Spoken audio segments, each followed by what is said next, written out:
Hello, my name is Ben. And my name's Josh. And welcome back to FPL Graduates. And welcome back to another video where we're going to be running through our captaincy choice for the week. The top 3 captaincy choices for Game Week 2. Yeah, it's going to be interesting. We're going to be taking a deep dive into what we think are the 3 best players to captain. And for once, we might be in agreement, Ben.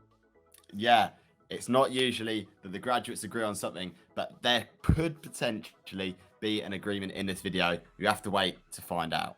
Okay, so coming in 3rd position, and this is a big differential captaincy pick in our opinion, is João Cancelo. Obviously, Man City faced Bournemouth at home this game week. Bournemouth played really well game week 1, won 2-0 at home themselves against Aston Villa.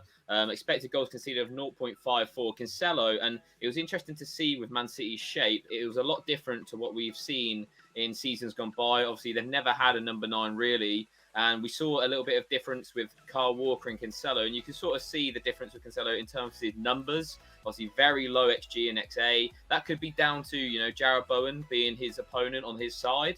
What's your thoughts, Ben, on how that Man City team lined up?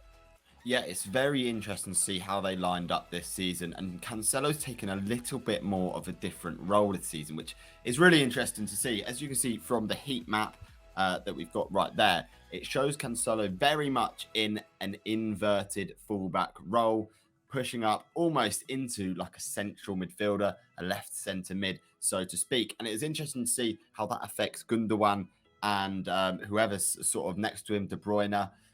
They pushed right up the field as a result of this. So Cancelo may not be getting as wide and high as he was, but he's getting a lot more central and potentially more direct in line with the goal.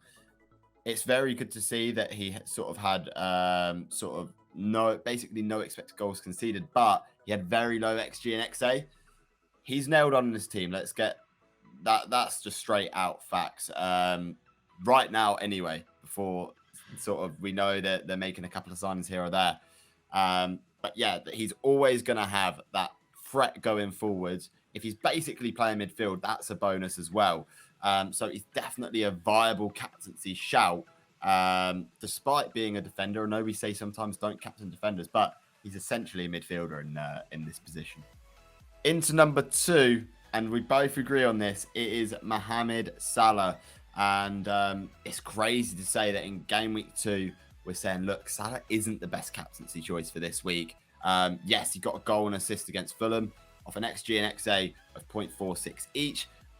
So yeah, he contributed like a bit, but I thought his goal could have been lucky. Darwin could have finished that off really, and he wanted the goal for it really. I love Salah, but there is a standout captaincy pick in this one. I don't know about you, Josh. He's fantastic. Palace defense is decent. It was one of the sort of top 10 in the league last year. At home, Salah's going to be good, but there could be better, couldn't there? Yeah, Salah has a ridiculous record against Palace too. I don't think he's actually blanked against them in his Premier League career. So, all of the stats are going in his favour. And don't get me wrong, if you were to captain Salah this week, I'm sure he will probably return. This is not necessarily saying that Salah won't return. This is just saying that we think someone else will be better than him. And as you can see with his heat map, this is what I noticed mainly against Fulham, is that he was very wide right throughout the whole period of the game. I know he plays out there a lot, but he wasn't cutting in as much as we are used to him seeing. I think this is because the defence of Fulham, it was very compact and they sort of pushed him out there, so he couldn't get involved too much until Nunez come on, and he really occupied those centre halves, which made more space for Salah because they couldn't just move over there as soon as he got the ball. Nunez's heat map is very interesting, by the way. He's literally all within the 18-yard box, which is really good sign, of course. He isn't on this list because we're not sure of his minutes. But yeah, it's going to be very interesting, just like Man City, of how Liverpool sort of integrate these players and how it affects the players that we know have been such good FPL assets so far. Yeah, I think stylistically as well, like Liverpool and City have changed slightly. We've seen it sort of from even the Community Shield, where they've changed it because of these strikers, and strikers are back in FPL, which is really good to see. They weren't sort of too prominent last season, but based on what we can see from Salah right now, a striker could be the way to go forwards for your captaincy this week. So we've alluded to it enough. It is going to be Erling Haaland as our number 1 captaincy pick this week.